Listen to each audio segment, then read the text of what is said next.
Oggi parleremo della dieta mediterranea e soprattutto della cucina italiana, di come si è evoluta durante gli anni, anzi durante i secoli. Tutti oggi sanno che la cucina italiana è una delle più apprezzate al mondo, se non forse la più apprezzata al mondo. E diciamo che, anche secondo il mio modesto parere, è al pari della cucina francese, della cucina giapponese e della cucina cinese, che sono le 4 cucine più amate al mondo e più apprezzate al mondo. La cucina italiana ha però origini antichissime che risalgono addirittura all'epoca dell'Impero Romano. L'Impero Romano ha avuto un'espansione durante i secoli a cavallo con la nascita di Cristo enorme e quindi tutto quello che arrivava all'interno dell'Impero Romano veniva assimilato e si fondevano un sacco di varie culture tra di loro. Questo ha permesso che anche la cucina potesse essere un mix di tutte queste culture che si mischiavano tra di loro. All'inizio l'Impero Romano ovviamente era molto piccolo e aveva come concorrente la Magna Grecia. Ecco che a Roma, all'inizio dell'impero, per esempio, la maggior parte delle persone mangiava cose molto semplici, tipo polenta, farro e legumi. Questi erano gli elementi essenziali a base della dieta dei romani. Ovviamente i romani erano detti abbastanza alla pastorizia, c'era pochissimo allevamento di animali, soprattutto le mucche, ma vi era per esempio l'allevamento di galline e di capre. Ecco perché la poca carne che veniva mangiata era prevalentemente carne di pecora o erano le galline.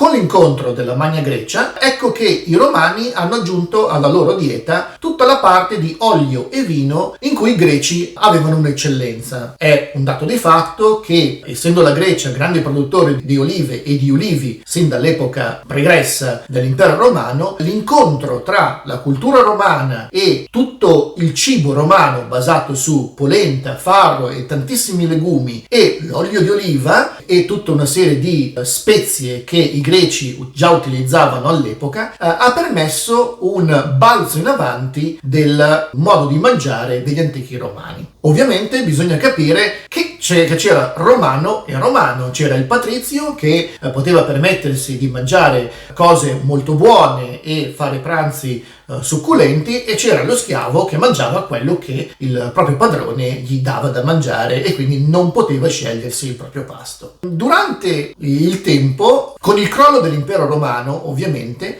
l'Italia, essendo una penisola, divenne terra di conquista di un sacco di popoli. Gli arabi arrivarono in Italia e conquistarono gran parte del sud. Gli Unni, i Normanni, calarono dal nord e conquistarono gran parte del nord Italia. Ovviamente vi fu l'invasione anche della Francia, vi fu l'invasione poi della Spagna e tutte queste invasioni hanno lasciato nell'arco degli anni, soprattutto durante tutto il Medioevo, uno strascico e anche una grande influenza per quanto riguarda tutti i piatti che ancora oggigiorno noi troviamo nella cultura italiana e nel cibo italiano. È normale che più grandi influenze siano state per esempio quelle degli arabi, la cui dominazione è durata centinaia di anni, e dei francesi che fino alla fine del 1800 dominavano ancora gran parte del nord Italia. Una delle grandi rivoluzioni che noi troviamo anche sulla tavola è a cavallo dal 1300 al 1400, quando Marco Polo, che andò in Cina per conquistare la via della seta, tornò e portò con sé il riso. Questo diede un grande impulso alla cucina italiana che vede un'ulteriore trasformazione. Marco Polo portò con sé non solo il riso ma anche tantissime spezie. L'Italia, essendo un paese mediterraneo e per sua fortuna si estende all'interno del Mar Mediterraneo con un clima molto mite,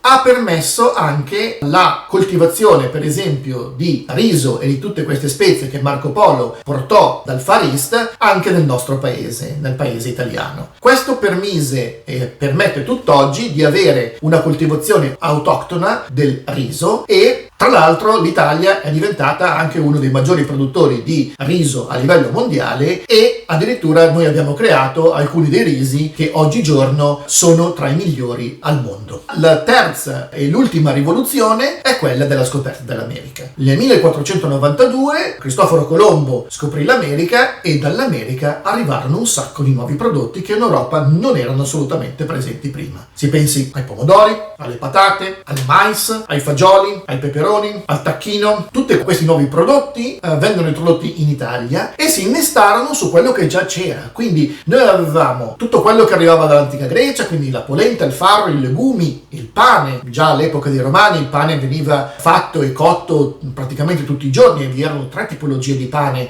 il pane per i ricchi, il pane normale e il pane per i poveri, diciamo. Ma poi arrivò il riso con Marco Polo, e dopodiché, quindi con l'avvento della scoperta dell'America, tutto quello che l'America ha permesso di poter far arrivare sulle nostre tavole. Ad esempio i pomodori e le patate. I pomodori soprattutto hanno trovato un terreno fertilissimo in Italia. Il sud Italia è pieno oggigiorno di coltivazione di pomodori di altissima qualità. Ecco che quindi la fortuna dell'Italia è stata quella di non essersi mai chiusa alla contaminazione da parte degli invasori, che in quel momento erano di casa ed erano i padroni dell'Italia, ma di aver continuamente e costantemente permesso che queste invasioni sulla tavola diventassero qualcosa di molto interessante e di soprattutto stimolo per la crescita dei piatti che anche oggigiorno noi troviamo sulla tavola italiana. Arrivando ai giorni nostri, nel 1891 noi abbiamo la finale e definitiva rivoluzione e soprattutto la codifica della cucina italiana. Abbiamo quindi Pellegrino Artusi, che era uno scrittore e uno scienziato italiano, che nel 1891 appunto pubblicò un manualetto che oggigiorno voi potete o comprare online o comunque scaricare, perché è gratuito in formato digitale su internet, che si chiama La scienza in cucina e l'arte di mangiar bene, che è la prima codifica, diciamo il primo ricettario della cucina italiana moderna. Pellegrino Artusi era un grande esperto di cucina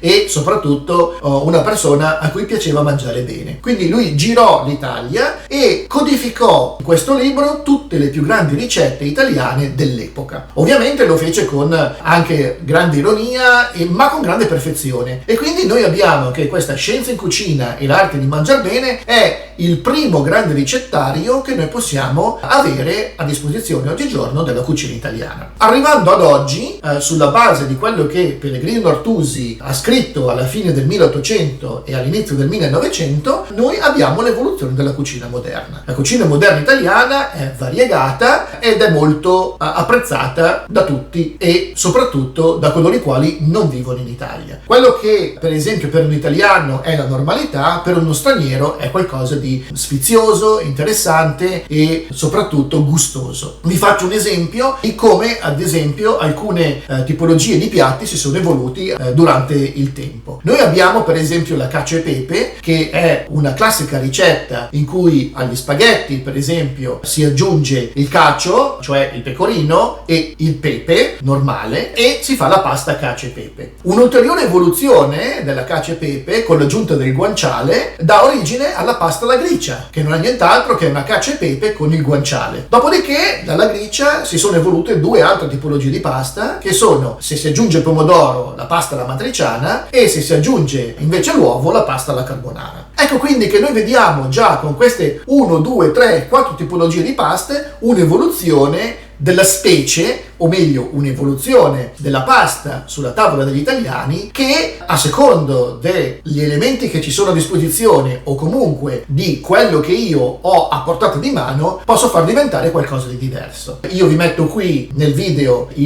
lo schemino della cacio e pepe che si evolve nel tempo, e quindi voi potete vedere come anche una semplice pasta nel tempo si evolve e diventa qualcosa di diverso, sempre mantenendo la tradizione e soprattutto sempre usando prodotti di alta qualità. L'altro aspetto ovviamente è che, come vi ho detto prima, siccome l'Italia è una penisola e è all'interno del Mar Mediterraneo, gode di un clima molto favorevole per la crescita di quasi tutti i prodotti che noi abbiamo importato da altri paesi, quindi dal riso, dal pomodoro, le patate, i fagioli, il mais, i legumi, il farro. Quindi l'Italia è molto indipendente per la produzione di qualsiasi cosa. Questo ha dato un ulteriore impulso alla nostra cucina. Ecco, quando voi venite in Italia e volete assaggiare qualcosa, tenete sempre in mente dell'evoluzione che l'Italia, la cucina italiana, ha avuto durante i secoli. È molto interessante sapere che vi sono, per esempio, alcuni prodotti, tipo, non so, la polenta, i legumi e il farro che arrivano dall'antica Roma, l'olio che venne importato per la prima volta dalla Grecia e venne insegnato ai romani come coltivare gli ulivi per produrre l'olio, i pomodori che arrivarono dopo la scoperta dell'America e tutt'oggi sono diventati il fiore all'occhiello della produzione italiana. Io consiglio sempre di guardare alla traduzione come prima cosa quando si va in Italia o quando si approccia alla cucina italiana. Ovviamente oggigiorno ci sono anche, e noi abbiamo tantissimi chef di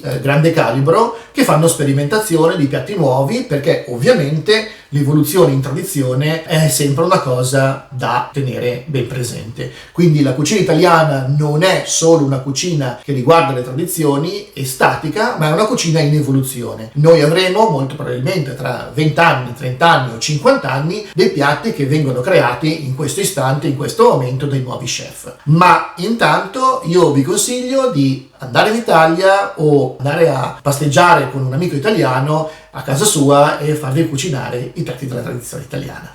Mi raccomando, potete fare subscribe al mio canale YouTube qui sotto e ci vediamo la prossima volta. Ciao!